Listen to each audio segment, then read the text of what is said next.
G'day and welcome back to Down Under Dollars, the channel where we talk real money for real Australians. Now look, if you've been dreaming about buying your first home in Australia but feel like the whole thing is completely out of reach, mate, I hear you.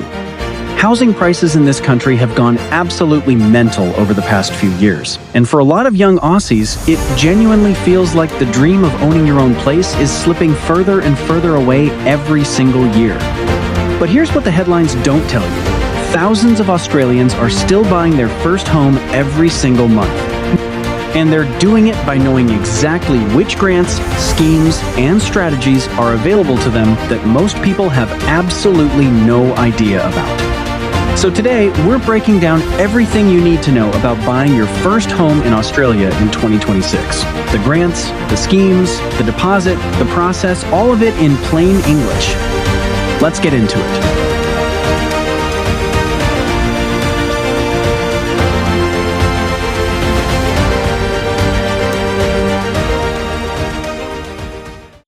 Right. Before we get into the good stuff, let's just quickly face the reality of where the Australian housing market sits right now, because understanding the problem is the first step to solving it. Median house prices across Australia's capital cities remain extremely high.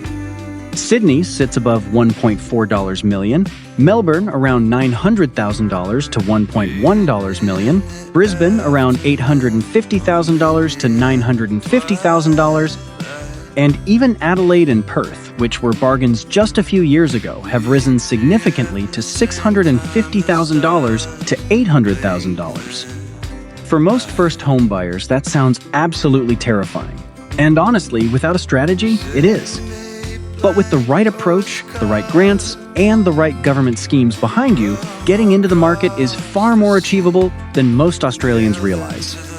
The key is knowing what help is available, because the Australian government has put billions of dollars worth of assistance on the table, specifically for first home buyers, and a shocking number of Aussies never claim a single cent of it.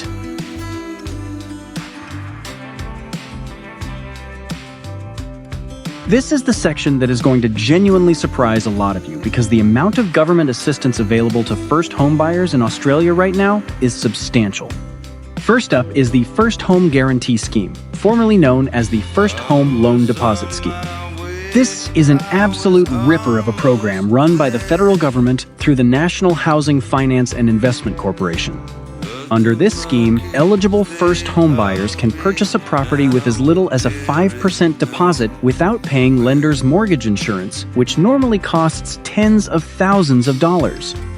The government essentially guarantees the remaining portion of your deposit up to 15%. This scheme has helped tens of thousands of Australians get into the market years earlier than they would have otherwise.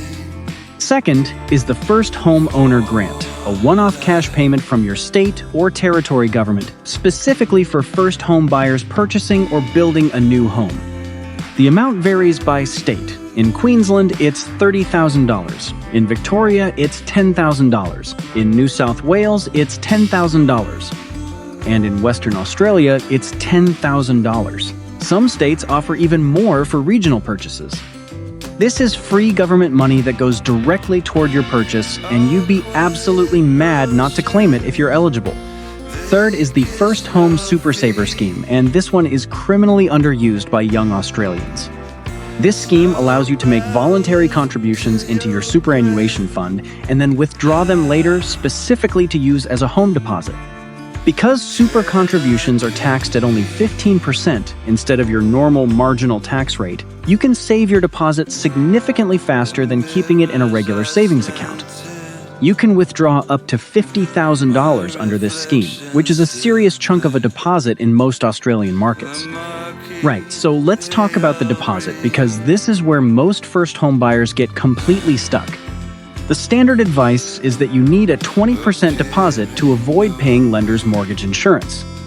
On a $700,000 property, that's $140,000, an absolutely daunting number for most young Australians.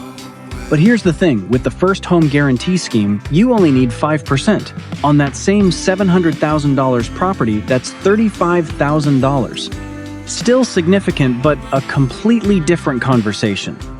Combined with the First Home Super Saver scheme and the First Home Owner Grant, many Australians are finding they can reach their deposit target in 2 to 3 years rather than 7 to 10 years. The smartest move right now is to open a dedicated high-interest savings account. Some Australian banks are offering above 5% on savings accounts right now, and start putting money away consistently every single fortnight. Treat it like a bill you have to pay, non-negotiable.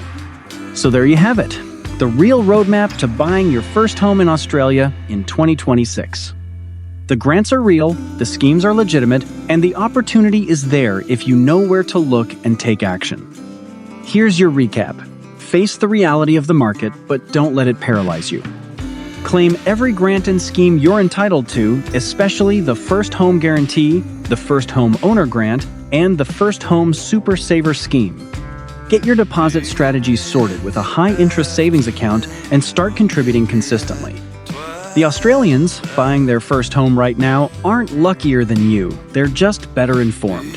And now, so are you. If this video helped you out even a little bit, smash that subscribe button, because every week we drop practical money tips built specifically for Australians. Drop a comment below, are you currently saving for your first home? I'd love to hear where you're at. Catch you legends in the next one.